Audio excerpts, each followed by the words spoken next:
চমৎকার একটা sweep shot ছিল।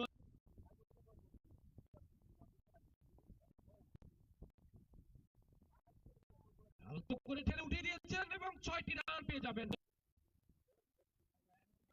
রোহিত তার প্রথম ওভারেই সফলতার দেখে ফেললেন এবং বিগ উইকেট পেয়েছেন। তো অনেকক্ষণ ধরে খেলছিলেন সেখানে লিটু স্টেট ব্যাটসম্যান হয়ে তারা থেকে রানার্স আপের প্রাইজ প্রদান করছেন। বসিয়া হোটেল এন্ড রেস্টুরেন্ট, বসিয়া হোটেল এন্ড রেস্টুরেন্ট তার অন্যতম সুনামধারী একটি হোটেল এন্ড রেস্টুরেন্ট। দীর্ঘদিন ধরে দলীয় অধিনায়ক রোহিত নিজে কিন্তু বোলিং করছেন এবং সফলতাও পাচ্ছেন। প্রথম ওভারে কিন্তু সফলতা দেখা পেয়েছেন এবং বিগ উইকেট পেয়েছিলেন।